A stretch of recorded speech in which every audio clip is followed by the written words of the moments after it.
క్రీస్తునందు ప్రియులు, దేవుని పిల్లలైన మీ అందరికీ కూడా క్రీస్తు నామములో ఈ సాయంకాల వేళ శుభాభివందనాలు తెలియజేసుకుంటున్నాను. మరి ఈరోజు మనం మాట్లాడుకోబోయే ఒక అత్యవసరమైన అంశం, నిత్యత్వం దేవుడికేనా? నిత్యత్వం దేవుని ఒక్కనికేనా?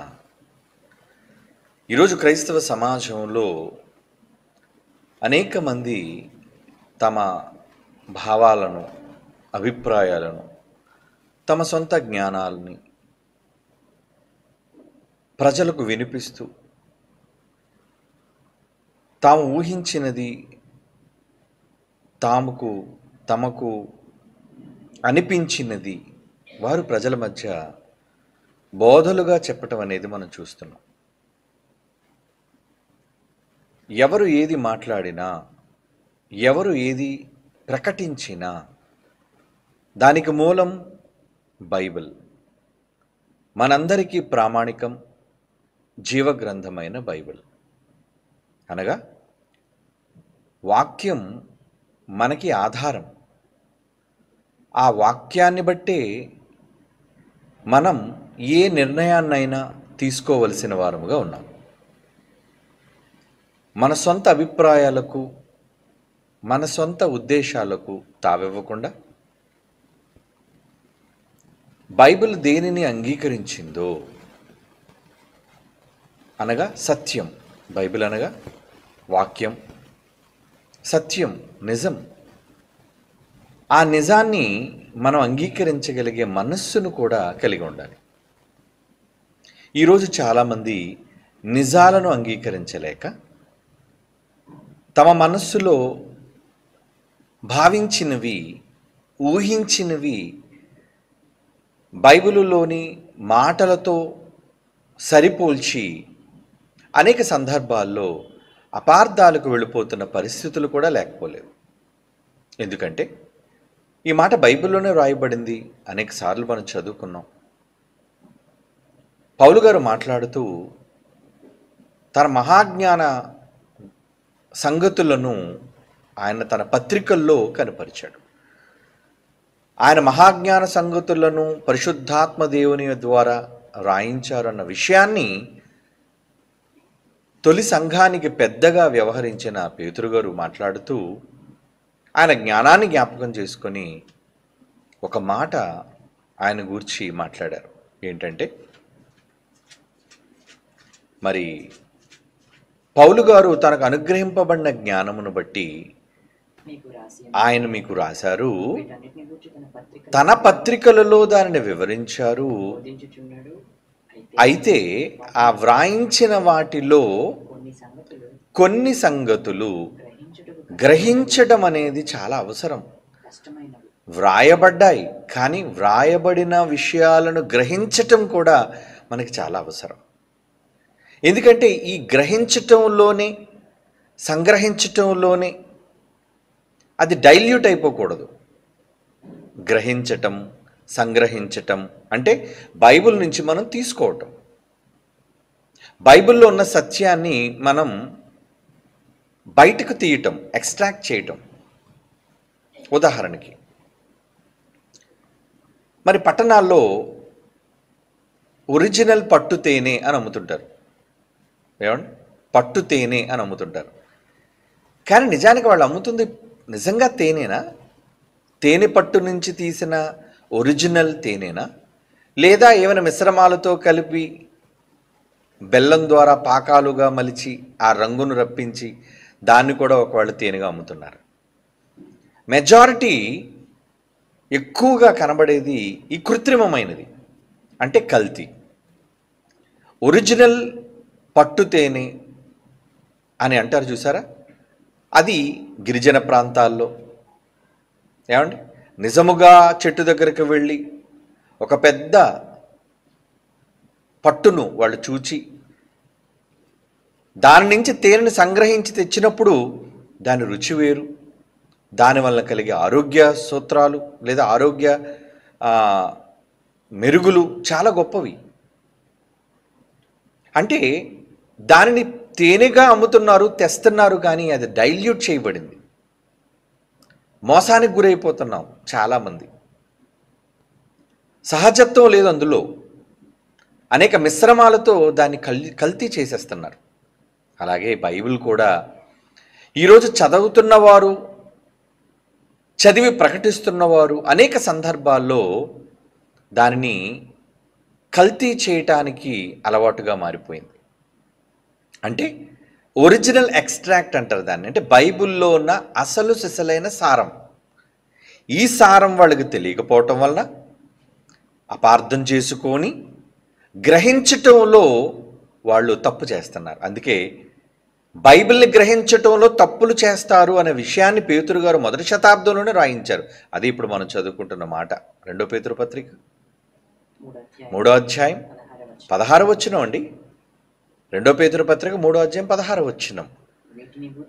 పౌలు తన పత్రికలలో రాశారు అనేక సంగతులు, అయితే వాటిలో కొన్ని సంగతులు గ్రహించుటకు కష్టమైనవి. పరిశుద్ధాత్మ దేవుడు రాయించిన అనేక విషయాలు గ్రహించడానికి కూడా కష్టతరంగా ఉంటాయి. మరి కనీస జ్ఞానంతో మనం ఆలోచించాలి కదా దాన్ని.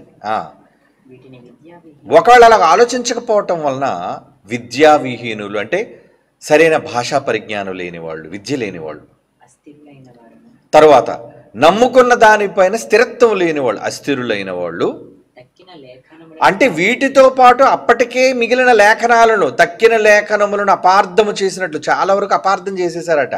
అంటే లేఖనాలు అపార్థానికి గురవుతున్నాయా? వాక్యము అపార్థానికి గురవుతుందంటే అవును, అర్థం పోయి అపార్థం అనేది చోటు చేసుకుంది. అది బైబిలే ఒప్పుకుంది. అపార్థం చేస్తారు, తక్కిన లేఖనములు అపార్థము చేసినట్లు తమ స్వకీయ నాశనం.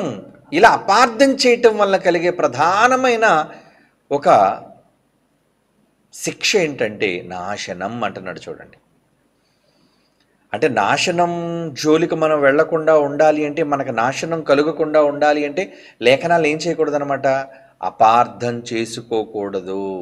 అపార్థం, లేఖనములను ఎవరు అపార్థం చేసుకున్నా వాళ్ళకు కలిగే అతిపెద్ద ప్రమాదం ఏంటంటే నాశనం.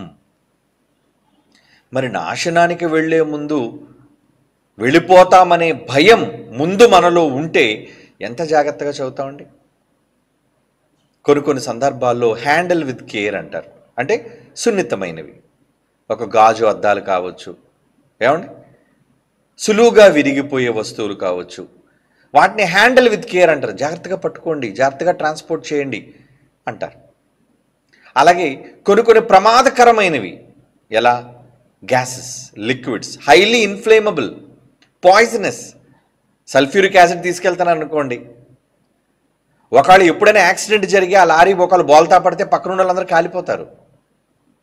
ఒకవేళ అది ఏ పెట్రోలు, వైట్ పెట్రోలు అయితే మాత్రం ఇగ్నైట్ అయింది అనుకోండి, అంటే ఒకవేళ అది నిప్పు రాజుకుంది అనుకోండి, భగ్గుమని ఆ పరిసర ప్రాంతాలన్నీ కూడా దహించుకుపోతాయి. కనుక దాన్ని హ్యాండిల్ విత్ కేర్. ప్రమాదం ఉందో వాటిని హ్యాండిల్ చేయటం చాలా జాగ్రత్తగా చేయాలి. ఎలా పడితే అలా చేయకూడదు. మనుష్యుల విషయంలోనే మనం వాడుకునే నిత్యావసర వస్తువులలో ఇన్ని విషయాలను, భద్రతను మనం పాటిస్తున్నప్పుడు వాక్య విషయంలో కూడా భద్రత లేకపోతే ఎలా చెప్పండి. భద్రత అనేది ప్రాముఖ్యం. సేఫ్టీ ఫస్ట్ అంటారు ఎప్పుడు కూడా. ముందు మన శ్రేయస్సు ముఖ్యం, క్షేమం ముఖ్యం. బైబిల్ని కూడా ఆపరేట్ చేస్తున్నప్పుడు కూడా క్షేమాన్ని చూడాలి. అక్షరాలే కదండి, ఏముంది చదువుకుంటే పోయిందిగా అని అనుకుంటున్నారా? చాలా ప్రమాదం. Handle with care. బైబిల్ అంటే ఏంటి? Handle with care. Highly inflammable అంటే దహించుకుపోతావు, జాగ్రత్త. నాశనం అంటే ఏంటి? బైబిల్లో ఒకవేళ అపార్థం చేసుకుంటే తర్వాత మీ బ్రతుకు బూడిద, అగ్నిమయం. కనుక బైబిల్ చదివేటప్పుడు, బైబిల్ ప్రకటించేటప్పుడు, బైబిల్ గురించి ఒక నిర్ధారణకు వచ్చేటప్పుడు మనం ఏం చేయాలంటే హ్యాండిల్ విత్ కేర్. బైబిల్ చాలా జాగ్రత్తగా హ్యాండిల్ చేయాలి. ఏదో ఒక మత పుస్తకం అండి, లేదంటే ఏదో నేను నమ్ముకున్న ఒక పవిత్ర గ్రంథం అండి, నేను ఎలా చదివితే ఏంటండి, ఎలా తీసుకుంటే ఏంటండి, నా మనసులో నమ్మకం ఉందండి, ఇటువంటి తప్పుడు విధానాలలో బైబిల్ని స్వీకరించకూడదు. అలా స్వీకరించబట్టే ఈరోజు క్రైస్తవ్యం ముక్కలు చెక్కలైపోయింది. ఒకే మాటను పట్టుకొని పలు రకాలుగా భిన్నాభిప్రాయాలు మనుష్యుల మధ్య ఎందరో కోట్ల మంది బ్రతుకులను దహించేస్తున్నాయి, అది వాళ్ళకి అర్థం కావటం లేదు. కనుక మనం కూడా దహించబడకుండా ఉండాలి అంటే హ్యాండిల్ విత్ కేర్. బైబిల్ చాలా జాగ్రత్తగా దాన్ని ఆపరేట్ చేయాలి. ఏమండి, గన్ పౌడర్ దగ్గర చాలా భద్రంగా ఉండాలండి. ఇగో దీపావళి వస్తుంది, అక్కడ ఎలా ఉంటుంది, ఆ ప్లాంట్ల దగ్గర కావచ్చు, లేదంటే ఆ గొడౌన్స్ దగ్గర కావచ్చు, ఎలా పడితే అక్కడ చాలా దూరంగా పెడతారు ఎప్పుడు కూడా అటువంటి వాటిని. ఎందుకంటే అక్కడ నిప్పు రాకూడదు, లేదంటే ప్రాణాంతకం. అలాగే బైబిల్ విషయంలో అశ్రద్ధ కూడదు, ప్రమాదకరం, హానికరం. ఈ భద్రత అందరూ పాటించాలి. ఎవ్రీబడి, క్రైస్తవులుగా బైబిల్ చదివే మీరు, నేను అందరం పాటించాలి దీన్ని. అపార్థం చేసుకొని ఏమైపోతారంటున్నాడండి, ఏమైపోతాం? తమ స్వకీయ సొంత నాశనానికి అపార్థము చేయుదురు. అంటే వాళ్ళకి నచ్చినట్లుగా తిప్పుకోవటం. ఈరోజు చూడండి, ఏదైనా ఒక టాపిక్ సోషల్ మీడియా వచ్చిన తర్వాత అండి ఎంత దారుణం అయిపోయిందంటే, ఎవరు నోటుకొచ్చింది వారు మాట్లాడడం, వాడు సొంతగా ఛానల్ పెట్టేసుకోవడం, ఒక చీప్ మొబైల్ కొనేసుకోవటం, డబ్బులు లేకపోతే, డబ్బులు ఉంటే కెమెరా కొనుక్కుంటాడు, దాని ముందుకు వస్తాడు, ఒక లైటింగ్ సరిగ్గా ఉండదు. ఏమండి, ఒక ఆలోచన విధానం సరిగ్గా ఉండదు. నేను కూడా చెప్పేయాలి, నాకు కూడా వ్యూస్ రావాలి, నాకు కూడా ప్రజల మధ్య గుర్తింపు కావాలి. గుర్తింపు కోసం వాక్యం చెప్పేవాళ్ళు, గుర్తింపు కోసం ప్రజల మధ్యకు ఛానల్స్ రూపంలో వెళ్ళేవాళ్ళు, ఇకపోతే దాని నుంచి లాభాలను ఆశించేవారు. ఏంటది అంటే సరిగ్గా హ్యాండిల్ చేస్తున్నారా? బైబిల్ని సేఫ్గా హ్యాండిల్ చేయాలి, లేదంటే అది నీ ప్రాణం తీస్తుంది. నీ ప్రాణం రక్షించేదే నీ ప్రాణాన్ని ముగిస్తుంది నిత్యాగ్ని దండనలో. కనుక జాగ్రత్త పడాలి. ఏదైనా ఒక సందర్భం ప్రజల మధ్యకు వచ్చేసరికి అందరూ దానికి సంబంధించి మాటలు, వాదాలు, వాగ్వివాదాలు, చివరకు ఒకరి మీద ఒకరు బురద చల్లుకోవటాలు, దూషించుకోవడాలు. అక్కడితో పోయి ఇంకేమైపోయిందండి, అన్యజనులు, నమ్మని వాళ్ళు దూషించారంటే అర్థం ఉంది, క్రైస్తవుడా నువ్వు కూడా దూషణ చేస్తున్నావా, నువ్వు కూడా దూషణకు దిగుతున్నావా? ఎందుకంటే ఎవరి కోసమైనా వాళ్ళు రాసే కామెంట్లు అంటారు చూసారా, వాటిని చదవండి, ఎంత దారుణంగా ఉంటాయో. నచ్చిన వాళ్ళు కామెంట్లు అయితే ఒకలా ఉంటాయి, నచ్చని వాళ్ళు కామెంట్లు అయితే ఒకలా ఉంటాయి. అంటే ఎంత దారుణానికైనా ఒడిగొట్టి, ఎంత నీచానికైనా దిగజారి మాట్లాడాలనుకునే పరిస్థితులు ఈరోజు క్రైస్తవుల మధ్య వచ్చేసాయి. సమాజం ఎలాగ తగలబడిపోయింది పోనివ్వండి, కానీ ప్రభువుని నమ్ముకున్నామని చెప్పుకున్న వారి పరిస్థితులు ఎలా ఉన్నాయి ఈరోజు? వాళ్ళలో కక్షలేంటి, వాళ్ళలో ఆవేశాలేంటి, వాళ్ళలో కోపోద్రేకాలేంటి? దేవుని పిల్లలారా, వారందరూ మాట్లాడుకొని అపార్థం చేసుకొని, అంటే వాక్యాన్ని అపార్థం చేసుకోవటం, ఒకరొకలా చెప్పడం, మరొకలా చెప్పటం. కనుక ముందు మనం అంతా ఏం చేయాలి? అపార్థాలు వద్దు, ముందు మనం కూర్చొని ఏది యథార్థం, ఏది నిజం, ఏది సత్యం, దానికి ప్రామాణికం బైబిల్, పవిత్ర గ్రంథం, దాన్ని చదువుకుందాం, నేర్చుకుందాం. నాకంతా తెలుసు అనుకోవడం కన్నా బైబిల్ దగ్గర మనం అంతా విద్యార్థులమే కనుక మనం కూర్చొని పరిశీలించి ఏది నిజాలు అనేది ఏమండి చర్చలు తేలుతుంది. ఒక సమస్య కోర్టుకు వెళ్ళేటప్పుడు ఆ కోర్టుకు ఆ సమస్య కోసం ఇరు పక్షాల లాయర్లు, అడ్వకేట్లు ఏం చేస్తారంటే వాదోపవాదాలు చేస్తారు. వాళ్ళేం కొట్టుకోరు, వాళ్ళేం తిట్టుకోరు, దుర్భాషలాడరు. సత్యాన్ని బయటికి తీయడం కోసం చర్చ జరుపుతారు అక్కడ, ఏది నిజం ఏది అబద్ధం అనేది. అప్పుడు అందులోంచి ఒక సత్యం బయటకు వస్తుంది. అప్పుడు దానిని జడ్జ్, న్యాయమూర్తి ఆమోదించి ఇది నిజం ఇది అబద్ధం అని తీర్పునిస్తాడు.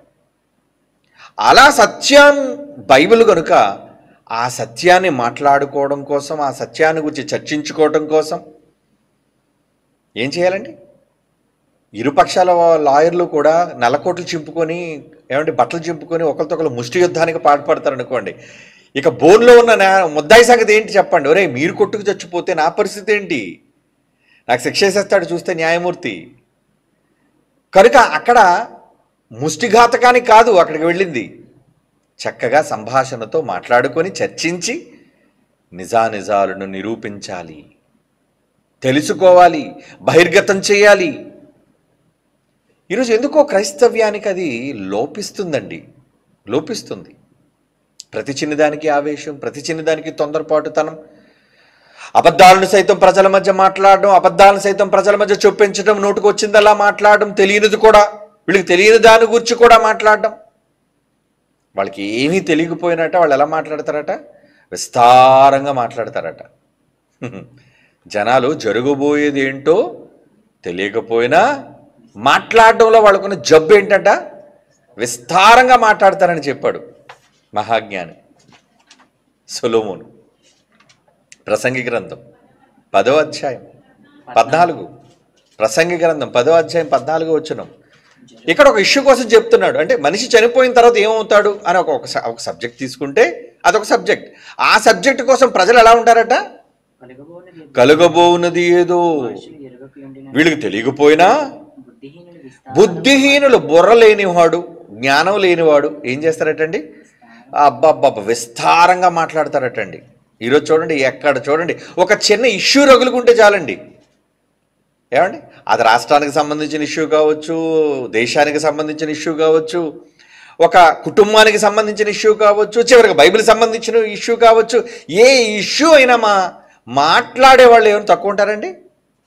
ఏంటి ప్రతి ఒక్కరు పోస్టులు పెట్టాడే, ప్రతి ఒక్కరు మాట్లాడాడే, ఏం తెలిసని మాట్లాడుతున్నారు విస్తారంగా. అలా మాట్లాడే వాళ్ళంతా ఎవరో తెలుసా? జ్ఞానులు అనుకోకండి. ఎక్కువ మాట్లాడేవాడిని ఏమన్నా తెలుసా? బుద్ధిహీనులు. ఓవర్గా మాట్లాడేవాడు బుద్ధిహీనుడు. ఎలా చెప్తున్నాం మనం?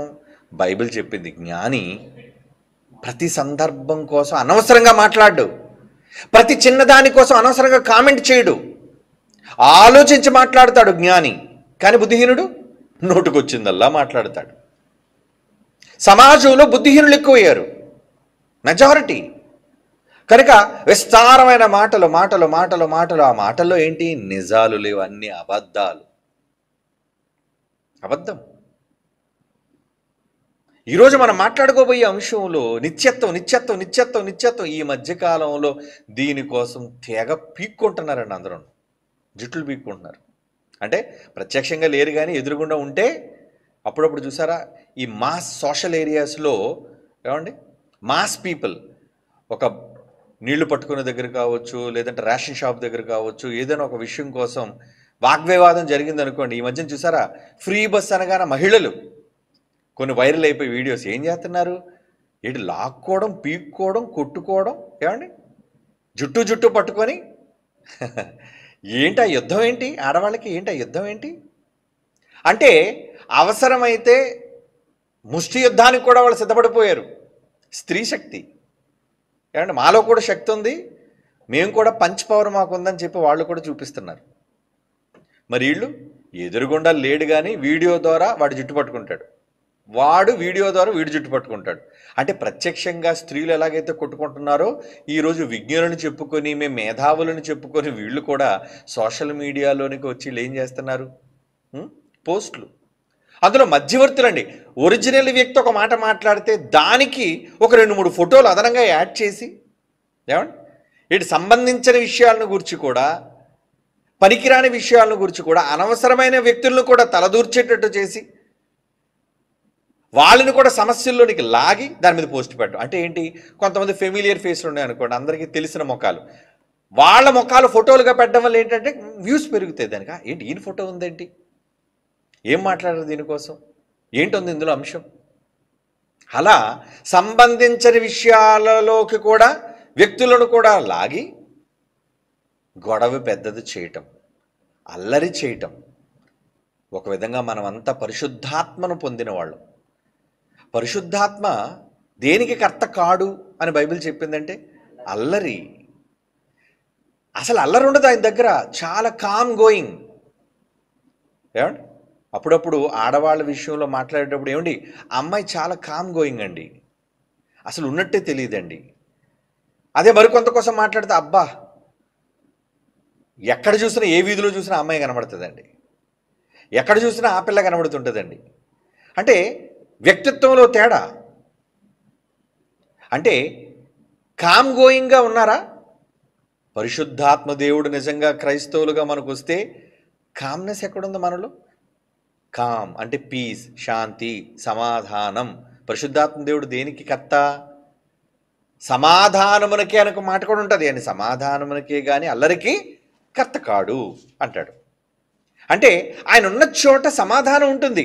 మరి పరిశుద్ధాత్మ ప్రేరణ వల్ల రాయబడిన మాటలు చదువుకుంటూ పరిశుద్ధాత్మ ప్రేరణ వలన ఏమండి ఆత్మను అదే బాప్తిస్మం ద్వారా పరిశుద్ధాత్మను పొందిన మనలో ఈ అల్లరేంటి, ఈ గొడవ ఏంటి అంటే సమాధానం లేదా? అల్లరికి ఆయన కర్త కాడు కదా. పరిశుద్ధాత్మ దేవుడు ఏమైనా ప్రేరేపించడు. కొంతమంది ఏంటంటే వీళ్ళు చెప్పే తప్పుడు పనులన్నిటికీ ఆ పరిశుద్ధాత్మ దేవుడా నన్ను నడిపించి అంటాడు. దేనికి నడిపించాలి నిన్ను? 66 పుస్తకాలతో రాయించి నడిపించాడు, చాలదా? అంటే నువ్వు పనికిరాని ప్రతి మాట పలికితే దానికి పరిశుద్ధాత్మ దేవుడి మీద నెడతావా? ఈరోజు అలా అయిపోయాడు పరిశుద్ధాత్మ దేవుడు. వీళ్ళు చెప్పే ప్రతి మాటకి ఇది పరిశుద్ధాత్మ ప్రేరణ వలన జరిగిందండి, నాకు పరిశుద్ధాత్మ దేవుడు నడిపింపు వలన నేను ఈ మాటలు మాట్లాడుతున్నానని వీడి నోట నుంచి వచ్చే ప్రతి అబద్ధానికి పరిశుద్ధాత్మ దేవుణ్ణి దోషిగా నిలబడుతున్నారు ఈరోజు చాలామంది బోధకులైన వాళ్ళు. నిజం. మరి పరిశుద్ధాత్మ అల్లరికి కర్త కానప్పుడు పరిశుద్ధాత్మను పొంది బాప్తీసం తీసుకున్న మన మధ్య ఏంటి అల్లరి? సమాధానంగా మాట్లాడుకోలేమా? అంటే గతంలో వాళ్ళు నేర్పించేశారు మనకి. ఏంటి? రెచ్చగొట్టడం, పోస్టులు పెట్టడం, వర్గాల మధ్య చిచ్చు పెట్టడం, అవసరమైతే ఎదురు పడితే దూషించుకోవటం, ఇవన్నీ అల్లరి అల్లరి అల్లరి. ఈ మధ్యన సోషల్ మీడియాలో అల్లరి అంటారు. ఏంటి అల్లరి అంటే? పరిశుద్ధాత్మ దేవుడు అల్లరి సృష్టిస్తున్నాడా? అంటే ఎలా వీళ్ళు వాక్యాన్ని పక్కత్రోవ పట్టిస్తున్నారు.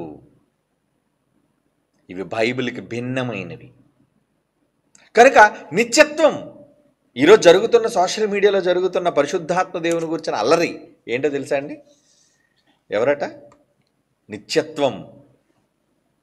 యేసుప్రభు నిత్యుడు, యేసుప్రభు నిత్యుడు, యేసుప్రభు నిత్యుడు. నిత్యుడని మేము అంటున్నాం, మీరు నిత్యుడు కాదు అంటున్నారు. ఒకళ్ళ మీద అపవాదులు వేసేసి వాళ్ళ అభిప్రాయాలు ఏంటో తెలుసుకోకుండా, వాళ్ళ భావాలు ఏంటో తెలుసుకోకుండా, వాళ్ళు ఏం మాట్లాడుతున్నారో తెలియకుండా, ఏమండి మీరు పలానా ఏంటది అభిప్రాయాన్ని మీరు సపోర్ట్ చేస్తున్నారు, మీరు పలానా సిద్ధాంతాన్ని మీరు సపోర్ట్ చేస్తున్నారని తప్పుడు వాదాలు, తప్పుడు అభిప్రాయాలు, వీడి మదిలో మెదిలిన తప్పులన్నిటినీ కూడా ప్రజల మధ్య పెడుతున్నారు. అంటే ఎంత అల్లరికి వీళ్ళు కర్తలవుతున్నారు. అంటే వాళ్ళు నడిపిస్తుంది నిజంగా పరిశుద్ధాత్ముడు అంటారా? నెవర్. కానే కాదండి. అల్లరిని సృష్టించేవాడు పరిశుద్ధాత్మ ఎందుకు అవుతాడు చెప్పండి? అల్లరిని తగ్గించేవాడు, సమాధానాన్ని, శాంతిని నెలకొల్పేవాడు. నేను రాసిన పాటలు కూడా అదంతా చూడండి. శాంతిని స్థాపించి సమాధానాన్ని నెలకొల్పేదే పరిశుద్ధాత్మ దేవుని మీద రాసిన పాట. ఆయన గుణం ఏంటి, ఆయన తత్వం ఏంటి? దేవుని పిల్లలారా, మరి ఈరోజు మాకు పరిశుద్ధాత్మ ఉందని చెప్పుకుంటున్న వీళ్లలో నిజంగా పరిశుద్ధాత్మ దేవుడు పనిచేస్తానంటున్నారా? లేదా వాళ్ళ లోపల ఉండి బాప్తీసం తీసుకుని వాళ్ళ దగ్గరకు వచ్చినప్పుడు వాళ్ళ క్రియలను చూసి లోపల దుఃఖపడుతున్నాడా? దుఃఖపడుతున్నాడు.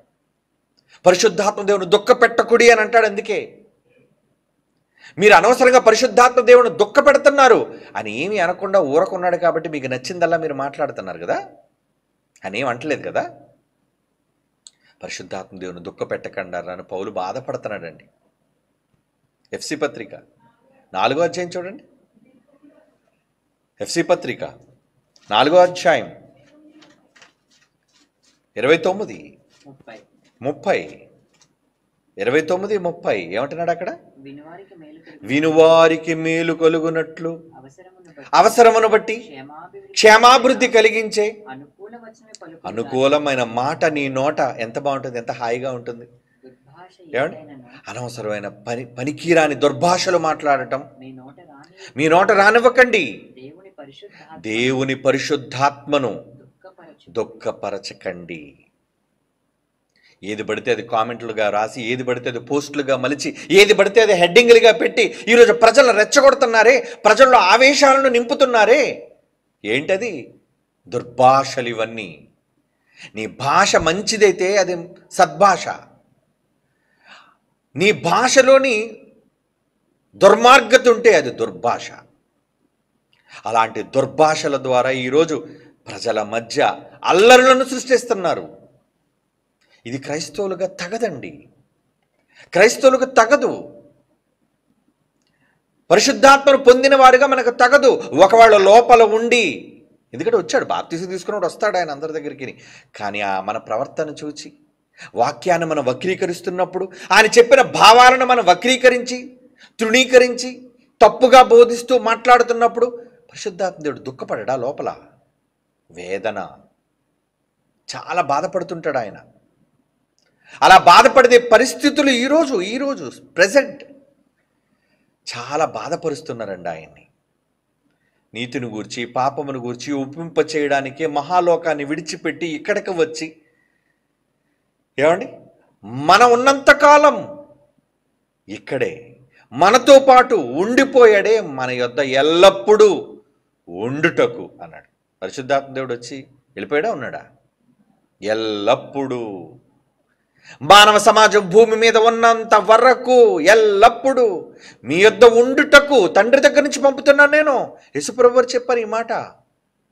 మీ యొద్ద ఎల్లప్పుడూ ఉండుటకు పంపిస్తున్నాను నేను. వచ్చాడు. వచ్చినందుకు ఈరోజు మనం ఆయనకు చూపిస్తున్న కృతజ్ఞత ఏంటి? ఆయన ఏ ఉద్దేశాలతోనైతే ప్రవక్తల గ్రంథాల్లో రాయించాడో వాటన్నిటినీ వక్రీకరించేస్తున్నారు, వాటన్నిటిని గురించి తప్పుగా మాట్లాడుతున్నారు. భావాలు అర్థం కాక అపార్థం చేసుకొని తమ స్వకీయ నాశనానికి వాళ్లే వాక్యాన్ని అపార్థం చేసేసుకుంటున్నారండి. అది ఎంత ప్రమాదం! అందుని గురించి మనం జాగ్రత్త పడాలి. అసలు మనం కరెక్ట్గానే ఆలోచిస్తున్నావా?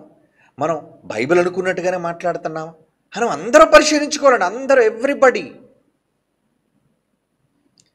ఏమండి, ఈరోజు ప్రజల మధ్య రగిల్చిన వివాదం ఏంటా వివాదం? ఏం వివాదం తెలుసా అండి?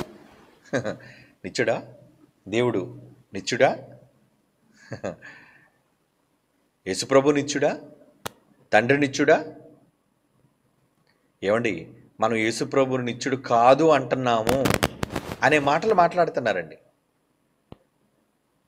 నిజానికి అలాంటి వాళ్ళందరూ తెలుసుకోవలసిన కొన్ని నిజాలు చెప్తాను ఈరోజు. నిత్యత్వం గూర్చిన నిజాలు, నిత్యత్వం గూర్చిన నిజాలు. వెళదాం బైబిల్లోనికి, వెళదాం. ద్వితీయోపదేశకాండం 33వ అధ్యాయం 27వ వచనం చూద్దాం. ద్వితీయోపదేశకాండం 33:27. శాశ్వతుడైన దేవుడు నీకు నివాస స్థలము. శాశ్వతుడుగు దేవుడు. దేవుడు ఎవరటండి? శాశ్వతం. నిత్యం అంటే ఎవర్ లాస్టింగ్. దానికి పర్యాయ పదాలు శాశ్వతమైన, ఎల్లప్పుడూ అన్న. ఏమండి, శాశ్వతం, నిత్యం, ఇవన్నీ కూడా దానికి పర్యాయ పదాలు. శాశ్వతుడైన దేవుడు నీకు నివాస స్థలము, నిత్యముగా నుండి బాహువులు నీ క్రింద నుండును. ఆయన నిత్యము ఉంటున్నాడు నీతో, అంటే ఆయన నిత్యత్వం కలిగిన వాడు అని అర్థం. ఏమండి, ఓకే. తండ్రి నిత్యత్వం కలిగిన వాడు. ఆయనకున్న పేరు చూద్దాం. ఆదికాండం 21వ అధ్యాయం 33వ వచనం. ఆదికాండం 21వ అధ్యాయం 33వ వచనం. అబ్రహాము బెయేర్షెబాలో ఒక పిచ్చల వృక్షమును నాటి అక్కడ నిత్యుడైన దేవుడైన యెహోవా. నిత్య దేవుడైన యెహోవా అంటే యెహోవా నిత్యుడే కదండి. ఓకే, నిత్య దేవుడైన యెహోవా పేరట ప్రార్థన చేసిన, అంటే తండ్రి నిత్యుడు అని మనకు అర్థమైంది. మరి ఇప్పుడు తండ్రిలో నుంచి యేసుప్రభు వారు వచ్చారు. ఏమండి, నా కుమారుడువు, నేను నిన్ను కన్నాను.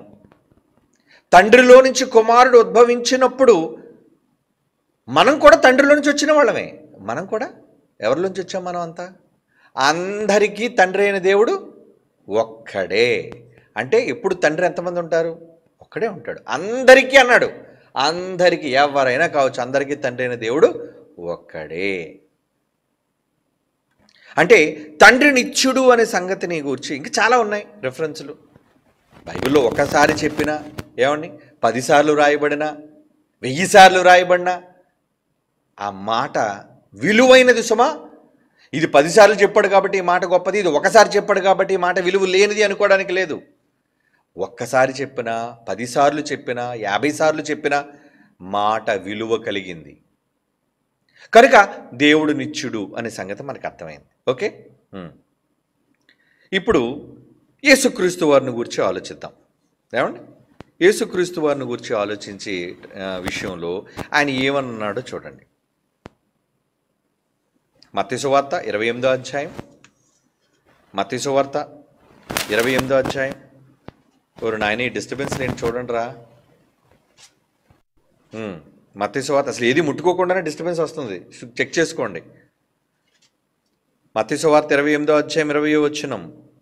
నేను మీకు ఏ సంగతులు ఆజ్ఞాపించుతున్నా వాటన్నిటినీ గైకొనవలనని వారికి బోధించి, ఇదిగో యుగ సమాప్తి వరకు సదాకాలము నేను మీతో కూడా ఉన్నాను. సదాకాలం అంటున్నాడు అంటే యేసుప్రభు వారు సదాకాలం, నిత్యం.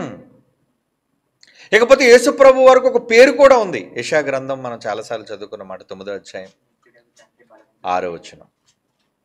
యెషయా గ్రంథం 9వ అధ్యాయం 6వ వచనంలో ఆ మొక్క మాట చదవండి. ఆశ్చర్యకరుడు, ఆలోచనకర్త, బలవంతుడైన దేవుడు, నిత్యుడగు తండ్రి. ఏమండి, సమాధానకర్త, నిత్యుడగు తండ్రి అని పేరు పెట్టబడింది. ఒక తండ్రిగా, నిత్యత్వాన్ని కలిగిన వ్యక్తిగా ఆయన ఉన్నాడు. ఏమండి, అంటే యేసుప్రభు వారు నిత్యులా? యేసుప్రభు వారు నిత్యులా? ఎస్, నిత్యులు. ఏమండి, ఇది ఎవరు కాదనలేరు. ఏమండి,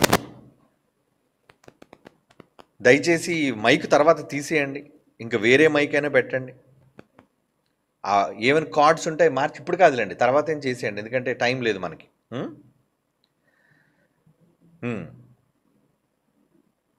హెబ్రీయులకు రాసిన పత్రిక 7వ అధ్యాయం 25వ వచనం. యేసుప్రభు వారిని కూర్చోండి చూద్దాం. హెబ్రీ పత్రిక 7వ అధ్యాయం 25వ వచనం. ఈయన తన ద్వారా దేవుని యొద్దకు వచ్చు వారికి, ఈయన తన ద్వారా దేవుని దగ్గరికి, తండ్రి దగ్గరికి వచ్చే వారికి ఈయన ఏం చేస్తున్నాడట? పక్షమున విజ్ఞాపన చేయుటకు నిరంతరము జీవించుచున్నాడు. యేసుప్రభు వారు ఎలా జీవిస్తున్నారటండి? నిరంతరం. నిత్యమన్నా, నిరంతరమన్నా, శాశ్వతమన్నా, ఎల్లప్పుడూ అన్నా. ఏమండి, ఇవన్నీ కూడా పర్యాయ పదాలు నిత్యత్వానికి. Ever lasting. ఏమండి, నిత్యత్వానికి ఇవన్నీ కూడా పర్యాయ పదాలు. ఓకే, యేసు ప్రభు నిత్యుడు అనే సంగతి అర్థమైపోయింది. ఇప్పుడు పరిశుద్ధాత్మ దేవుడు ఆయన నిత్యుడేనా?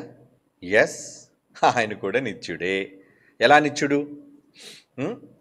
ఇందాక మనం చదువుకునే యోహాను సువార్త, యేసుప్రభు వారు మాట్లాడుతూ, నేను వెళ్ళిపోతున్నాను, నేను వెళ్ళిపోయి మీ దగ్గరకు ఒక వ్యక్తిని పంపిస్తాను, ఆయన మీ దగ్గర ఎల్లప్పుడూ ఉంటాడు అనే మాట మాట్లాడతారు. చూడండి, యోహాను సువార్త 14వ అధ్యాయము 16వ వచనం. యోహాను సువార్త 14వ అధ్యాయం 16వ వచనం. నేను తండ్రిని వేడుకుంటాను. యేసుప్రభు అంటారు, తండ్రిని పరలోకంలో ఉన్నాడు కదా, నేను ఆయన వేడుకుంటాను, మీ యొద్ద ఎల్లప్పుడు. నేను ఉండను, నేను వెళ్ళిపోతున్నాను ఇప్పుడు. ఎల్లప్పుడు ఉండుటకు ఆయన వేరొక ఆదరణకర్త. నేను ఆదరణకర్తనే, ఎందుకంటే యేసుప్రభు కూడా ఆదరించడానికి వచ్చాడు కదా. ఆదరణ అనేసరికి తండ్రి ఆదరించేవాడు, కుమారుడు ఆదరించేవాడు, పరిశుద్ధాత్మ దేవుడు ఆదరించేవాడు.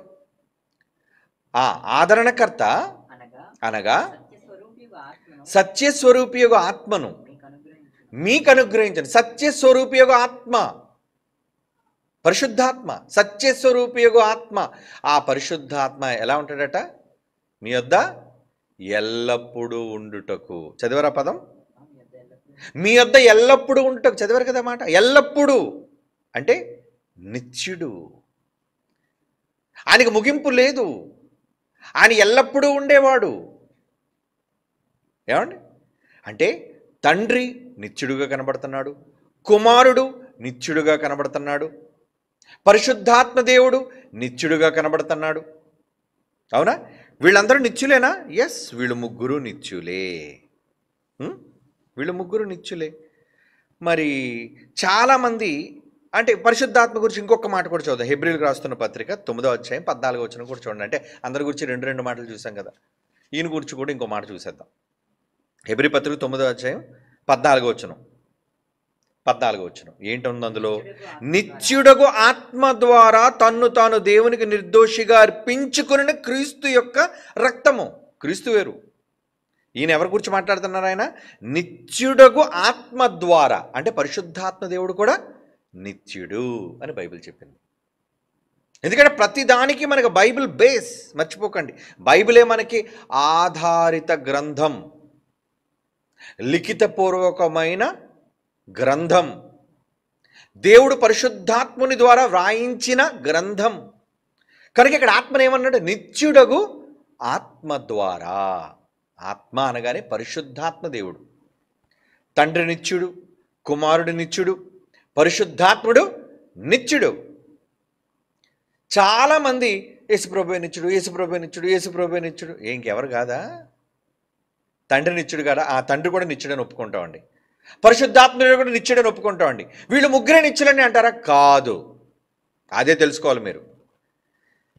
ఎంతవరకు మాకు జ్ఞానం తెలుసు అనుకుంటున్న వాళ్ళు ఎంతసేపు తండ్రి, కుమారుడు, పరిశుద్ధాత్మ వీళ్ళు ముగ్గురును గురించి ప్రస్తావించి వీళ్ళే నిత్యులు, వీళ్ళే నిత్యులు, వీళ్ళే నిత్యులు అని మాట్లాడుతున్నారే, మేము అంగీకరిస్తాం వాళ్ళు ముగ్గురు నిత్యులని. వాళ్ళు ముగ్గురు నిత్యత్వాన్ని కలిగిన వారిని మేమెందుకు అంగీకరించాలి? బైబిల్ అంగీకరించింది కనుక. బైబిల్ అంగీకరించింది కనుక మేము అంగీకరించాలి. అందరూ అంగీకరించి తీరాలి. కానీ వాళ్ళకి తెలియని మరొక విషయం ఏంటో తెలుసా? తండ్రిలో నుంచి ఆయన ఆత్మను పంచుకొని వచ్చిన మనం, నేనెవరో తెలుసా? నేనెవరో తెలుసా? నిత్యుడు, ఎల్పిబి, నిత్యుడు.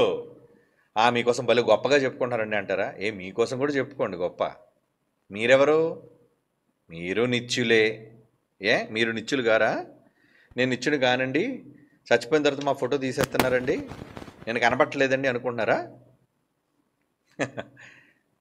తండ్రిలో నుంచి భూమి మీదికి వచ్చిన ప్రతి ఆత్మ, ఏ ఆత్మలకు తండ్రిగా దేవుడు ఉన్నాడో, నిత్యుడుకు తండ్రిలో నుంచి బయటకు వచ్చిన మనమందరం నిత్యులం. ఎంతసేపు తండ్రి నిత్యుడు, కుమారుడు నిత్యుడు, పరిశుద్ధాత్ముడు నిత్యుడని వాళ్ళ నిత్యత్వం కోసం మాట్లాడే వీళ్ళు అసలు రే నువ్వు కూడా నిత్యుడువేనరా బైబిల్ అంటుంది. రే చిటికన్నా, నువ్వు కూడా నిత్యుడువేనరా. ఎలా? నేనెలా? నిన్ను ఎవరికన్నారు? నిన్ను?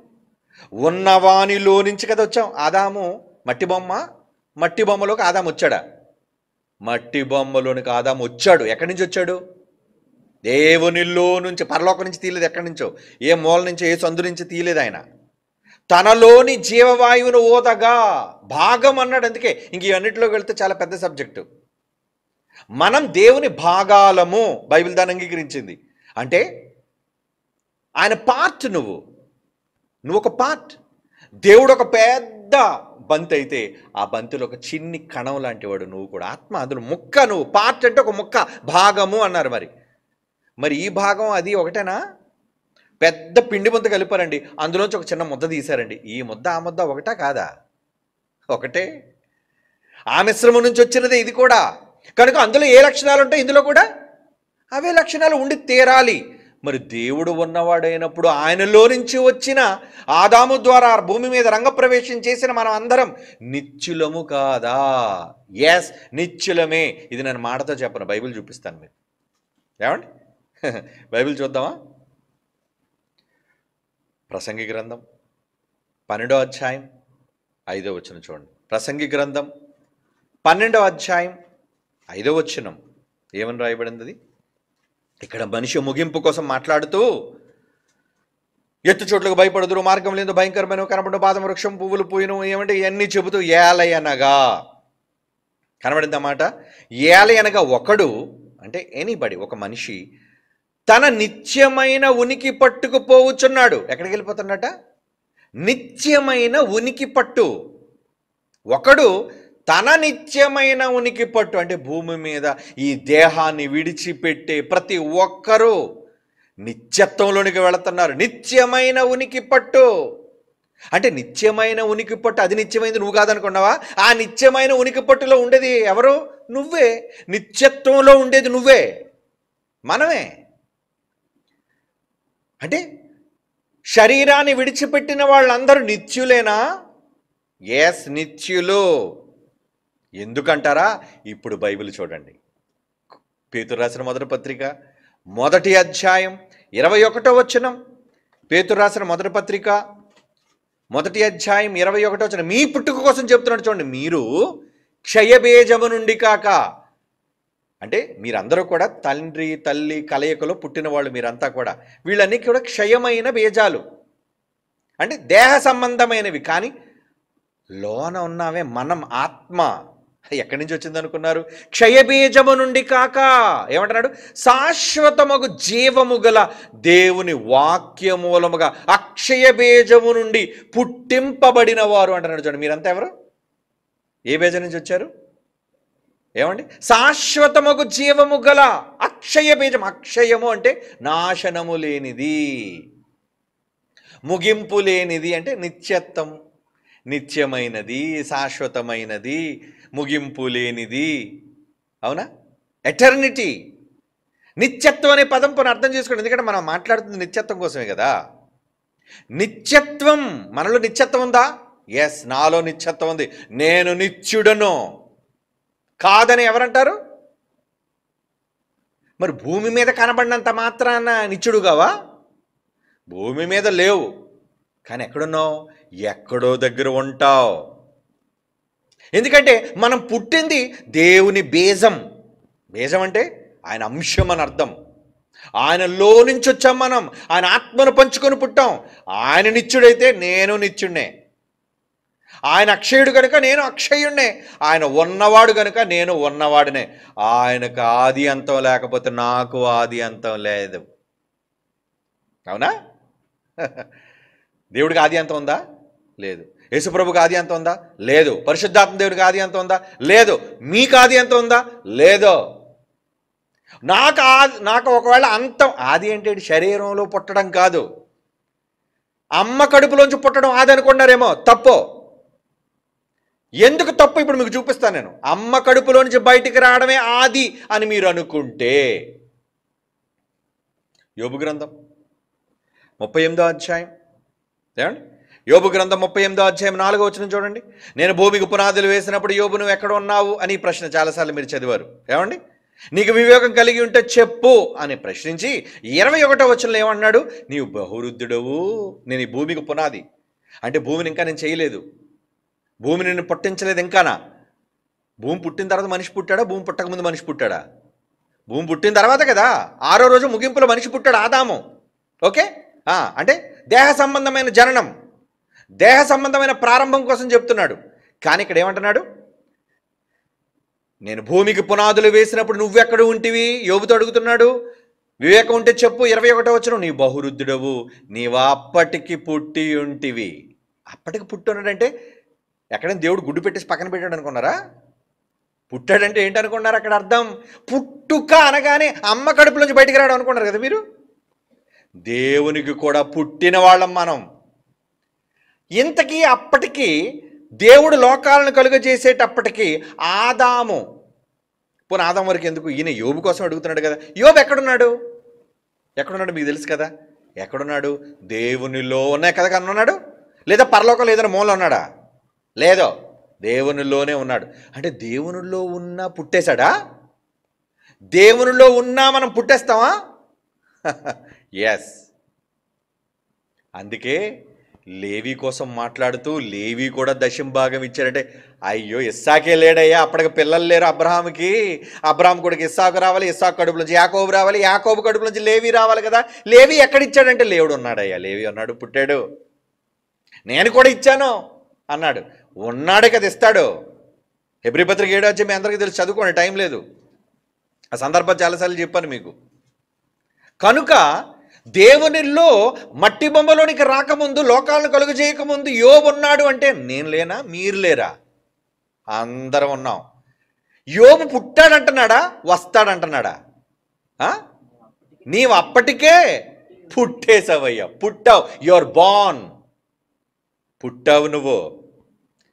అంటే దేవునిలో ఉండి పుట్టడం ఏంటి అంటే ఇతనికి పుట్టుకుందనా? కాదు. నేను పుట్టినప్పుడు నువ్వు పుట్టావయ్యా. లేదా దేవుడికి పుట్టుక లేదు కదా, నేనున్నప్పుడే నువ్వు ఉన్నావయ్యా. నేను ఎప్పుడైతే ఉన్నానో మరి దేవుడు ఎలా వచ్చాడు? ఎవడు సమాధానం చెప్పలేడు ఈ ప్రపంచంలో. ఎవడని చెప్పగలడా? దేవుడు పలానప్పుడు వచ్చాడండి, దేవుడు లేదా దేవుడిని పలానా వాళ్ళకి కన్నారని కానీ దేవుడు పలానా విధంగా వచ్చాడని ఎవడూ చెప్పలేడు. అలాంటప్పుడు ఏం చేయాలి? మూసుకోవాలి అందరూ. అంతే కదా, నోరు మూసుకోవాలి. మనకు తెలియదా జవాబు? ఉన్నాడు, ఉన్నప్పటి నుంచి మాట్లాడండి. ఉన్నాడు, ఉన్నవానిలో మనమంతా ఉన్నామా లేదా? ఉన్నాం. దానికి ఆయన పుట్టాడు అన్నాడు. నువ్వు ఉన్నావయ్యా, నువ్వు పుట్టావయ్యా. మరి దేవునిలో ఉన్న యోబు పుట్టాడు, అయితే దేవుడు కూడా పుట్టాడనా? అలాగెలాగంటాం?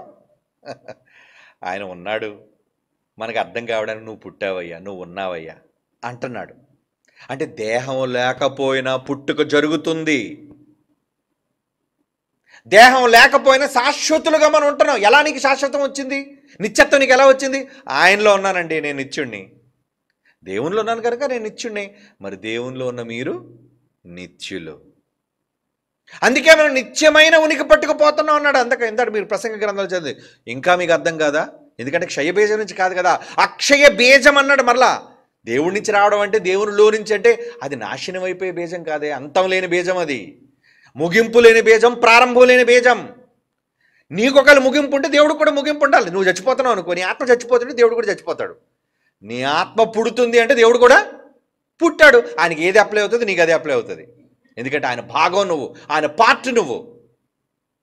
ఓకేనా? యెషయా-గ్రంథం 41:4 చూడండి. యెషయా-గ్రంథం 41:4, ఎవడు దీనిని ఆలోచించి జరిగించను ఆది నుండి. ఆది అంటే ఎప్పుడు? ఆది ఇన్ ద బిగినింగ్, అంతే. ఆది నుండి మానవ వంశములను పిలిచిన వాడు నేను యెహోవానగు, నేనే మొదటివాడను కడవరి వారితో ఉండువాడను. ఈయన మొదటివాడు ఏంటి? నేనే నెంబర్ 1 అన్నాడు. ఎవరికి నెంబర్ 1? ఎవరిలో నెంబర్ 1 ఈయన? అంటే నేనే ప్రారంభం, నేనే మొదటివాడను. ఏమండి? ఆది నుండి మానవ వంశములను పిలిచే, మనందరి వంశాలను ఎప్పుడు పిలిచాడట? ఆదిలో. ఆది యందు వాక్యం ఎప్పుడైతే ఉందో ఆదిలో. ఆది యందు ఎప్పుడు భూమి ఆకాశం సృజించాడో ఆదిలో, ప్రారంభంలో. అంటే మన అందరికీ ఆది అంతం లేదా? లేదు. ఆది లేదు, అంతము లేదు. మీరు చెప్పుకుంటున్న ఈ పుట్టుక చావులు దేహానికి, ఆ అమ్మ కడుపులో నుంచి రావటం, శ్మశానంలోనికి పోవటం, ఇదా పుట్టుక మరణాలు అనుకున్నారు? యేసుప్రభుకి అది లేదు, పరిశుద్ధాత్మకి అది లేదు, నీకు నాకు లేదు, అసలు ప్రపంచంలో దేనికి లేదు, ఏ మనిషికి లేదు. నిత్యత్వం. దేవుడు నిత్యుడు, యేసుప్రభు నిత్యుడు అని వాళ్ళ ముగ్గురు కోసం ఆలోచిస్తున్నావు. కానీ అరే నాన్న, నువ్వు కూడా నిత్యుడివేనయ్యా, మనందరం నిత్యులం. దేవుడు చెబుతున్న మాట. ఏమండి? ఎందుకంటే మనం ఎక్కడికి వెళతాం? ఏమండి? మనం ఎక్కడికి వెళతాం? ఒకళ్ళు మంచి వాళ్ళే నిత్యులుగా ఉంటారు, చెడ్డవాళ్ళు నిత్యులుగా ఉండరు అనుకుంటున్నారా? అయితే మీకు ఒక మాట చూపిస్తాను, మీరు చూడాలి. దానియేలు గ్రంథం చూడండి, 12వ అధ్యాయం 2వ వచనం. దానియేలు గ్రంథం 12వ అధ్యాయం 2వ వచనం ఏమంటున్నాడు అక్కడ? సమాధుల్లో నిద్రించి అనేకులు మేల్కొనెదరు, కొందరు నిత్య జీవం అనుభవించుటకును, కొందరు నిందపాలొగుటకు, అంటే నిత్యము హేయులొగుటకు మేల్కొందురు. వెళ్ళేది నిత్య జీవం, ఇంకా ఇంకోటి నిత్యముగా హేయం కావటం, అంటే నిత్యాగ్ని దండన, నరకం. వెళితే నిత్యాగ్ని దండనకి వెళతావు, లేదా నిత్య జీవానికి వెళతావు. అక్కడ కూడా చూడండి, నిత్య నిత్య నిత్య నిత్య నిత్య అనే పదం వాడుతున్నాడు. నిత్యం అంటే ఎవర్ లాస్టింగ్. నువ్వు కూడా నిత్యుడవే. అందుకే నీకేమన్నాడు? నిత్య జీవం, నిత్య నరకం. తప్పు చేస్తే నిత్యము నరకంలో ఉంటావు కానీ లేకుండా పోవు. మంచి చేస్తే నిత్యము పరలోకంలో ఉంటావు కానీ లేకుండా పోవు. ఎందుకంటే నీకు ప్రారంభం లేదు, నీకు ముగింపు లేదు, రాదు నీకు ముగింపు. ఏమండి? మీకు అర్థమవుతుందా? ఇంకో మాట చూస్తారా? ఇంకొక మాట చూడండి, కీర్తనల గ్రంథం 49వ కీర్తన 8వ వచనం. కీర్తనల గ్రంథం 49వ కీర్తన 8వ వచనం, వాడు కుళ్ళు చూడక నిత్యము బ్రతుకున్నట్లు. ఏంటి? కుళ్ళు చూడవా? కుళ్ళు చూడక నిత్యము బ్రతుకున్నట్లు వాని నిమిత్తమే దేవుని సన్నిధిని ప్రాయశ్చిత్తము చేయగలవాడు ఎవడునూ లేడు. నిత్యము బ్రతకాలి అంటే అంటే శరీరం కుళ్ళిపోద్దండి, దేహం మట్టి అయిపోద్దండి, కానీ ఇంకా రహస్యంలోనికి వెళితే అది కూడా పాడవదు, వచ్చేస్తుంది బయటికి. తర్వాత విందాం దానికోసం. ఏమండి, ఇంకొక మాటలోనికి వెళ్దాం. మత్తయి సువార్త 25వ అధ్యాయం యేసు ప్రభువు అంటున్న మాట చూడండి. మత్తయి సువార్త 25వ అధ్యాయం 41, 46. మత్తయి సువార్త 25వ అధ్యాయం 41, 46 అండి. అప్పుడు ఆయన ఎడం వైపు ఉండి వారిని చూచి, శపించబడిన వారులారా నన్ను విడిచి అపవాదికి నీవాన దూతలకు సిద్ధపరచబడిన నిత్యాగ్నిలోనికి పోవుడి. అంటే అగ్ని మనల్ని చంపదా? అగ్నిలో మన ఆత్మ చావదా? ఆత్మ చావదు. ఎందుకు ఆరని అగ్నిని పెట్టాడు? నీ ఆత్మకు చావు లేదు గనుక. అంటే నీకు ముగింపు లేదా? అంతం లేదా? మనం అంతం లేని వాళ్ళవా? అంతం లేనివాడిని ఏమంటారు? అంతం లేనివాడిని ఏమంటారు? చావు లేనివాడిని ఏమంటారు చెప్పండి?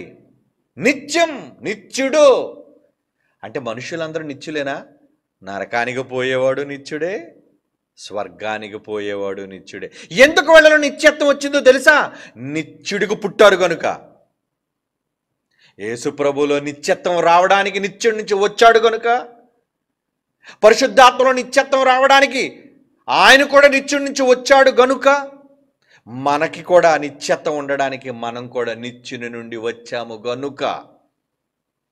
ఇంతకీ యేసు ప్రభు సొంతగా నిత్యత్వం సంపాదించేసాడు అనుకున్నారా ఏంటి? లేదండి. చూస్తారా బైబిల్లో ఒక మాట? యోహాను సువార్త 5వ అధ్యాయం 26వ వచనం. యేసు ప్రభు వారికి నిత్యత్వం రావడానికి కారణం ఎవరు ఇక్కడ చెప్తున్నారు చూడండి. యేసు ప్రభు వారు ఒప్పుకున్నారు చూడండి. ఆయన ఓన్ మాటలు, సొంత మాటలు, తన సొంత స్టేట్మెంట్, ఓన్ స్టేట్మెంట్ అంటారు దాన్ని. ఏమిస్తున్నాడు ఆయన?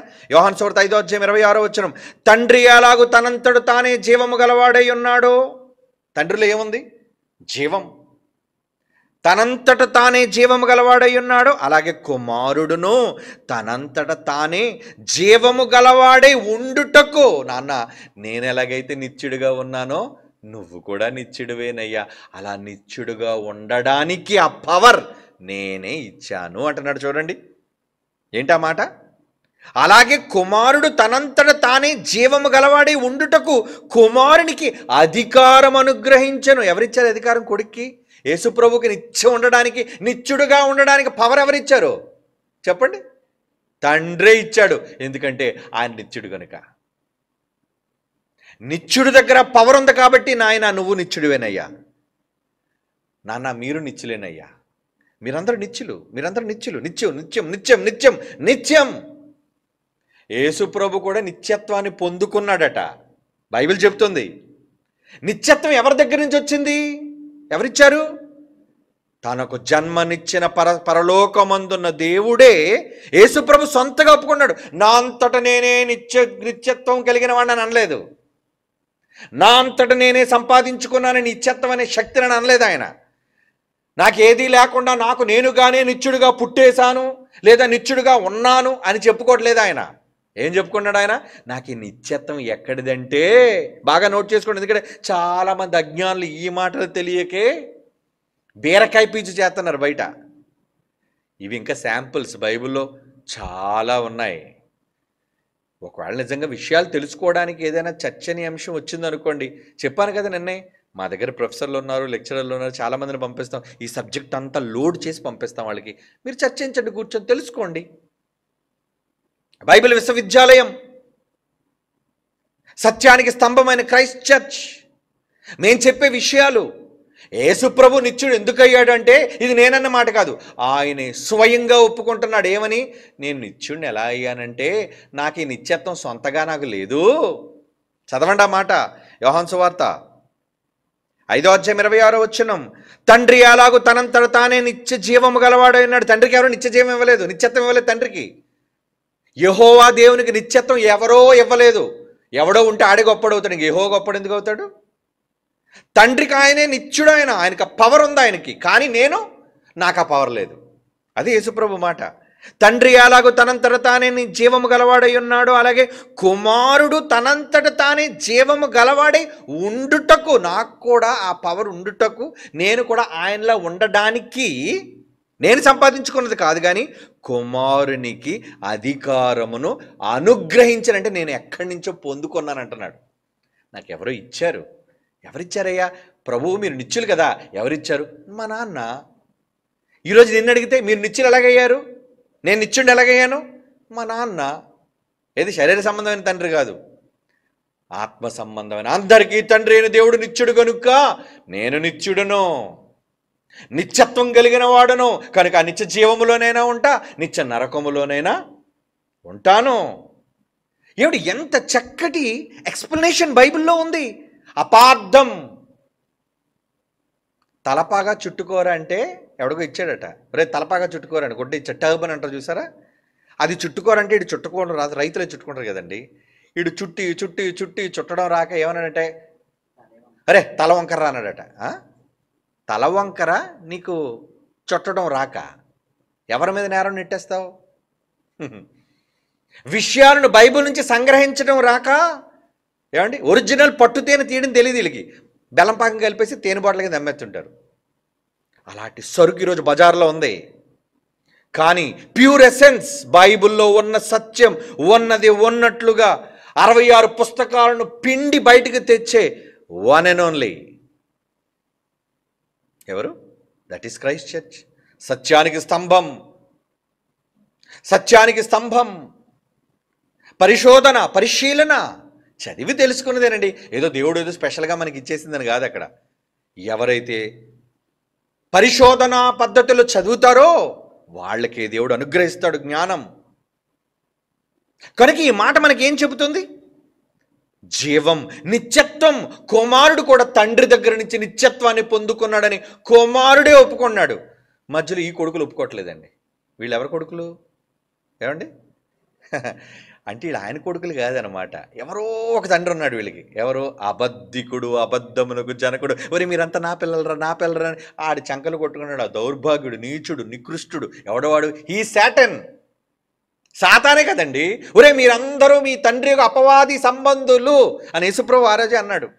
నేనేమో నా తండ్రికి పుట్టానని గొప్పగా చెప్పుకుంటాడు, మీరేంట్రా దెయ్యం పిల్లలని చెప్పుకుంటున్నారు? మరి ఈరోజు సత్యాన్ని ఒప్పుకోలేని వాళ్ళు యేసుప్రభు నిత్యుడే, ఎవరు నిత్యత్వం ఆయనకి ఇవ్వలేదు, ఆయన సొంతగా నిత్యుడు, ఆయన సొంతగా నిత్యుడు, ఆయన సొంతగా నిత్యుడు అంటే యేసుప్రభు సొంతగా ఆయనే ఒప్పుకున్నాడు, నేను సొంతగా నిత్యుడు కాను, నాకు నిత్యత్వం నా తండ్రి భిక్ష పెట్టాడు అని. లేదు నేను నిత్యం అంటే ఇప్పుడు వీడిని ఏమనాలి? ఎవడు కొడుకేడు? దొంగ మాట్లాడే, దొంగ మాటలు, అబద్ధాలు మాట్లాడే అబద్ధికుడు కొడుకేడు. అందుకే జాగ్రత్త పిల్లలారా, ఇలాంటి తప్పుడు వ్యాఖ్యానాలు చేసేవాళ్ళు చాలామంది మీ మధ్య ఉన్నారు. బివేర్. పిచ్చుకొక్కలు రోడ్డు మీద తిరుగుతున్నాను అనుకోండి, ఏం చేయాలి? పిచ్చుకొక్కలు తిరుగుతున్న జాగ్రత్త. ఈ మధ్యన సుప్రీంకోర్టు ఇచ్చింది, చంపేయండి పిచ్చుకొక్కలన్నింటినీ. నిజమే, వెరీ గుడ్. ఎందుకంటే ఎంతోమంది పిల్లలు చచ్చిపోతున్నారండి. ఆడవాళ్ళు రోడ్ల మీద ఉన్న, మగవాళ్ళు ఎంతోమంది బైకుల మీద వెళ్తూ పడిపోయి యాక్సిడెంట్లు అయిపోయి ప్రాణం పోయిన వాళ్ళు ఉన్నారండి. బ్రెయిన్కి డ్యామేజ్ అయ్యి అడిగడి పని పాటలేదు. రాత్రి అయ్యేసరికి ఊరి మీద తిరిగి ఎవరు కనబడితే లైట్ కనబడగానే ఉరుకుతుంటే వాళ్ళ మీద.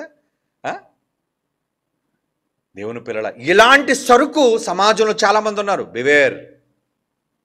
యేసుప్రభు నిత్యుడు నిత్యుడు నిత్యుడని ఎవరు కాదని మళ్ళీ తిరిగి వాళ్ళు మన మీద ఏమైనా వేస్తున్నారంటే, మీ బైబిల్ ఓపెన్ యూనివర్సిటీ వాళ్ళు యేసుప్రభు నిత్యుడని ఒప్పుకోరండి. ఎవడరా అన్నది నిత్యుడు కాదని? ఎవడన్నాడు ఆ మాట? అబద్ధికుడు చెప్పాలి అబద్ధపు మాటలు. అలాంటి దొంగ సాక్ష్యాలు నమ్ముతారు వీళ్ళంతా. ఆయన వీళ్ళు నమ్మితే ఏంటి, నమ్మకపోతే ఏంటి? మనం నిజం చెబుతున్నా లేదో మనకు తెలుసు. అది దేవుడు కదా మనకి జడ్జిమెంట్ ఇచ్చేది. వీళ్ళందరూ జడ్జిమెంట్ ఇచ్చి మీరు గొప్పోళ్ళు అంటే మనకేం దేవుడు పరలోకం ఇస్తాడా? మీరు చెడ్డోళ్ళు అంటే దేవుడు ఏమి నరకం ఇస్తాడా? ఈ జనం కోట్ల మంది, 800 కోట్ల మంది ఒక పక్కన నిలబడి నీది తప్పురా అన్నా నేను బైబిల్లో ఉన్నది చెప్తే నాకు దేవుడు నిత్య జీవనం ఇస్తాడు. వీళ్ళందరూ చెప్పడం వల్ల, సిఫారసు చేయడం వల్ల నాకేమీ పరలోకం రాదు, ఏది ఒరిగిపోదు, చెరిగిపోదు. కనుక విద్యను అభ్యసించే పిల్లలారా, సత్యానికి స్తంభంలో ఉండే పిల్లలారా, మీరు వీళ్ళ మాటలకు భయపడకండి, చెదరకండి. నిజాలు తెలియలేదు వాళ్ళకి, అంతే. వాళ్ళు అపార్థం చేసుకున్నారు. మొదట చెప్పాను కదా, అపార్థం చేసుకుని అలా మాట్లాడుతున్నారు. కనుక మీరు అపార్థం చేసుకోకండి. ఎందుకంటే సర్వసత్యం దగ్గరకు మనం వచ్చాం, నిజం నిర్ధారించబడిన దాని దగ్గరకు మనం వచ్చాం. యెషయా 48వ అధ్యాయం 16వ వచనం చూడండి. యెషయా 48వ అధ్యాయం 16వ వచనం.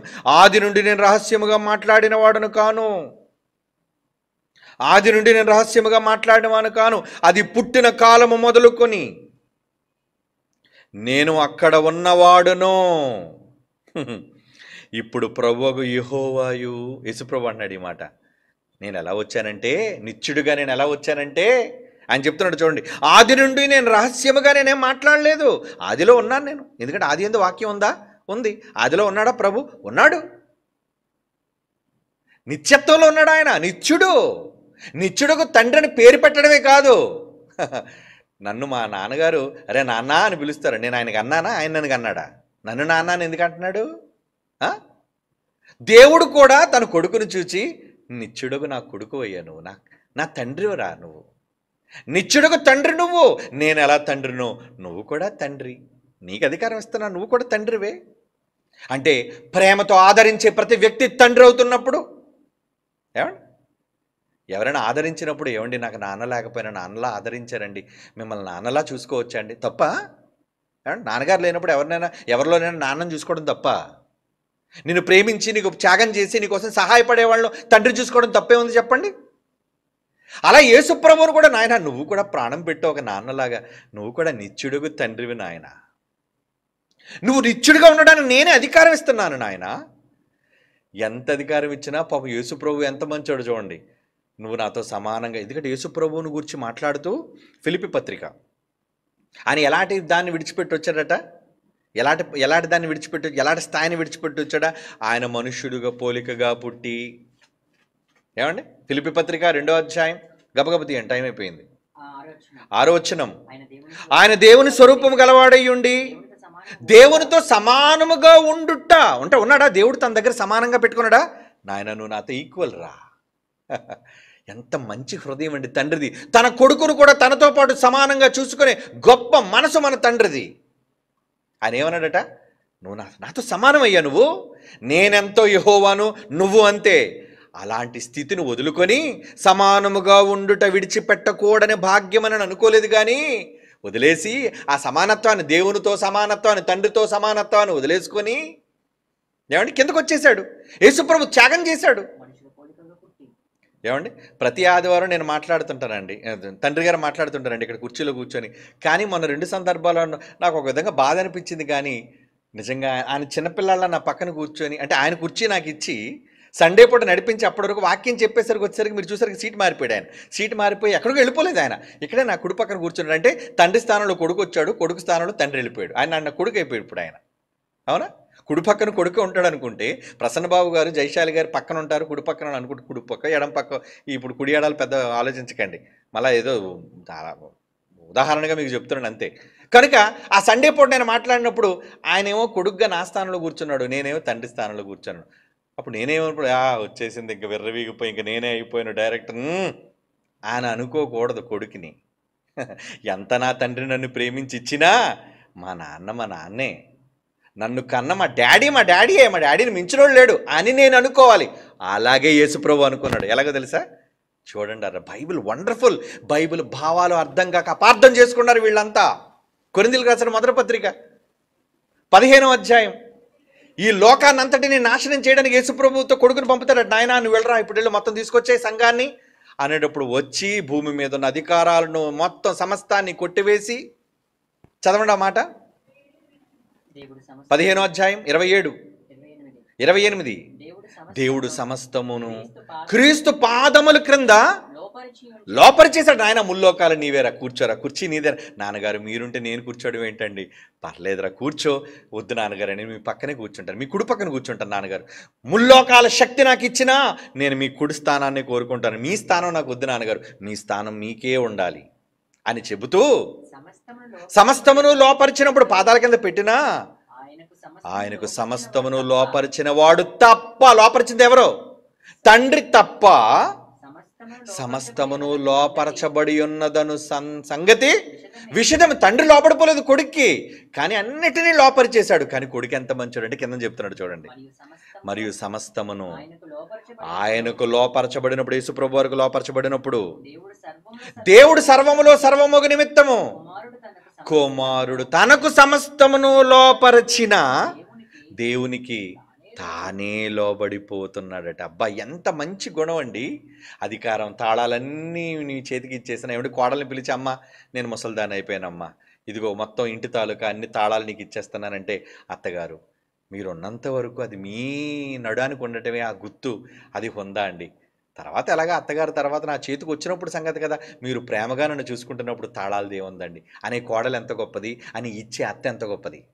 అలాగే సమస్త అధికారులు కొడుక్కి ఇచ్చినప్పుడు కొడుకు ఏమంటున్నాడు, నాకెందుకు నాన్నగారు.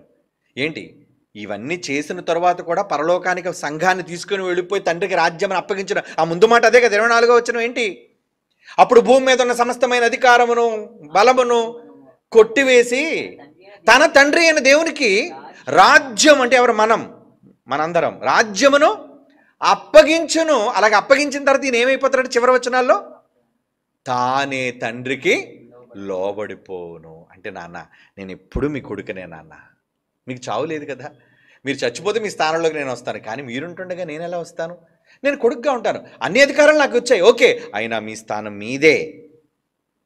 అదండి తండ్రి కొడుకుల అనుబంధం, వాళ్ళిద్దరి మధ్యలో ఉన్న సత్సంబంధం. అసలు ఎవరూ లేరు, ముగ్గురు ఒకటైనా పాకం చేశారండి. ఏమండి, తండ్రి లేడు, కొడుకు లేడు, పరిశుద్ధాత్ముడు లేడు, ఏక వ్యక్తే త్రిపాత్రాభినయం చేశాడు. ఏంటి అవతారాలు అనుకున్నారంటే అవతారాల పురుషుడు కింద.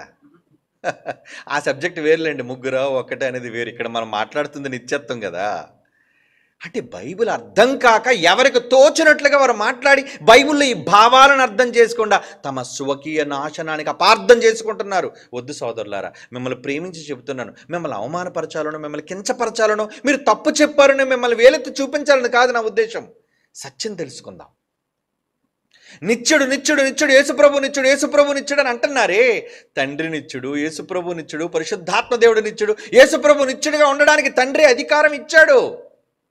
అలాగే మనం కూడా నిత్యులుగా ఉండడానికి మనల్ని నిత్యులుగా చేశాడండి. మన పిల్లలం అండి, ఆయన గర్భాన పుట్టిన వారసులం అండి. దేవునితో పాటు క్రీస్తుతో కూడిన వారసులం, క్రీస్తు తోడి వారసులం అంటాడు చూడండి. రోమపత్రిక 8వ అధ్యాయం అనుకుంటాను చూడండి, ఆఖరి మాటలో 29-30 అనుకుంటాను.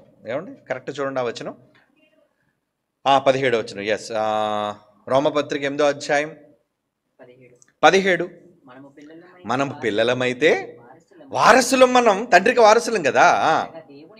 అనగా దేవుని వారసులం, క్రీస్తుతో కూడా మహిమ పొందుటకు ఆయనతో ఒకవేళ మీరు కష్టపడితే క్రీస్తుతోడి వారసులం అంటున్నాడు చూడండి. అంటే క్రీస్తు వారసుడే, మనము వారసులమే. ఆయన కొడుకే, మనం కుమారులమే. ఏమండి, మనమంతా వారసులం. అంటే ఒక తండ్రికి పిల్లలుగా వీళ్ళందరూ వారసులు. ఇంకా చాలా సబ్జెక్ట్ ఉందండి, కానీ మనం మాట్లాడుకునేది ముగ్గురు కోసం కాదు. ఏమండి, ఇప్పుడు మన అంశం ఏంటంటే నిత్యత్వం. అంటే యేసుప్రభు నిత్యుడా? ఎందుకు నిత్యుడు? తండ్రి ఇచ్చాడు, నాయన నువ్వు నిత్యుడిగా ఉండు నాయన. అలాగే మనం కుమారులుగా ఆయన గర్భవాసం నుంచి పుట్టిన మనమంతా కూడా నిత్యులమా కాదా? ఏమండి, అవును నిత్యులమే, నిత్యులమే. కనుక నిత్య జీవంలోనైనా ఉండాలి, నిత్య నరకంలోనైనా ఉండాలి. ఎందుకు వాటిన్నిటినీ నిత్య నరకం నిత్య జీవం అని ఎందుకు పేరు పెట్టాడంటే నువ్వు నిత్యుడు గనుక. నీకు నాశనము లేదు నీ జీవానికి.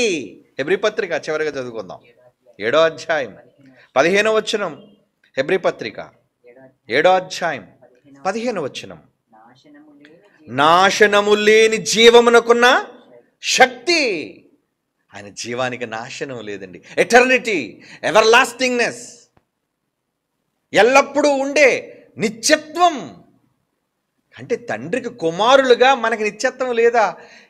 ఈ విషయాలన్నీ మర్చిపోయి యేసుప్రభు నిత్యుడు, వీళ్ళు మాత్రమే నిత్యులు, మన ఎవ్వరు నిత్యులు కాదని నిత్యత్వం కోసం అవగాహన లేని వాళ్ళు ఉన్నారు చాలామంది. ఏదో యేసుప్రభుడు నిత్యుడు కాదంటున్నామని, యేసుప్రభు కుమారుడు కాదంటున్నామని, యేసుప్రభుని దైవత్వం లేదంటున్నామని. ఎవరన్నారా యేసుప్రభు దేవుడు కాదని? నిజమైన దేవుడని ప్రకటిస్తున్నాం మనం, పరిశుద్ధాత్ముడు దేవుడని ప్రకటిస్తున్నాం మనం. ఏమండి, వాళ్ళే దేవుళ్ళా? దేవుని వాక్యం ఎవరి యొద్దకు వచ్చానో ఇది ఇంకా ఉంది, తర్వాత వెళ్ళిపోతే దేవునికి దేవుళ్ళే పుడతారండి. ఎంతసేపు వారే దేవుళ్ళు అనుకునే స్వార్థపరుడు కాడు దేవుడు. నేనేరా, మా ముగ్గురేరా దైవాలు, మీరెవరు దైవాలు కాదనుకునే స్వార్థపరుడు కాదండి మన తండ్రి. అందరికీ సమానంగా తన సింహాసనాన్ని ఇవ్వాలనుకున్నవాడు. రాజు, నా గర్భాన్ని పుట్టావురా, నువ్వు యువరాజు, తర్వాత కాబోయే రాజు, ఈ రాజ్యం నీది, ఈ అధికారం నీది, దేవదూతలు నువ్వే పాలించాలి. అదే కదండి మనతో చెప్పాడు. మీరు ఎవరికి తీర్పు తీరుస్తారట? దేవదూతలకు తీర్పు తీర్చుదురు. ఎంత గొప్ప నిత్యత్వాన్ని మనకిచ్చాడే, చావు లేదండి మనకి. మన ఆత్మలకు చావు లేదు. ఇప్పుడు చెప్పండి, దేవుడేనా నిత్యుడు? మీరు నిత్యులే గారా? నిత్యులే. భూమి మీద పుట్టిన ప్రతి మనిషి, వాడు చెడ్డవాడైనా వాడు మంచివాడైనా, వాడిలో ఉన్న బీజం అక్షయ బీజం నుంచి వచ్చింది. శాశ్వతుడుకు దేవుని బీజము నుంచి పుట్టారు కాబట్టి వాళ్ళకి చావు లేదు. చావు లేదంటే దేహ సంబంధమైన చావు కాదండి, నరకమనే నిత్య శిక్ష వాళ్ళకి లేదు. నరకంలోకి వెళ్ళినా మరణం అంటారు కానీ అక్కడ వాడికి చావు లేదు. ఆత్మ చావదు, అక్కడ మంటలు ఆరవు. నిత్య జీవంలో నీకు ముగింపు లేదు, నీకు సంతోషాలు ఆగవు. అంటే దేవుని నిత్యుడికి పుట్టిన యేసుప్రభు ఎలాగ నిత్యుడిగా ఉండడానికి ఇచ్చాడో, మనం కూడా నిత్యులుగా ఉండడానికి దేవుడు ఇచ్చాడు. కనుకనే నిత్యులుగా అక్కడైనా ఉండాలి, ఎక్కడైనా ఉండాలి, చావు లేనివారుగా, ముగింపు రాని వారముగా నిత్యత్వాన్ని మనుష్యులందరికీ ఇచ్చాడు. Because we are sons of God. దేవుని కుమారులం మనమంతా, స్త్రీలేనా.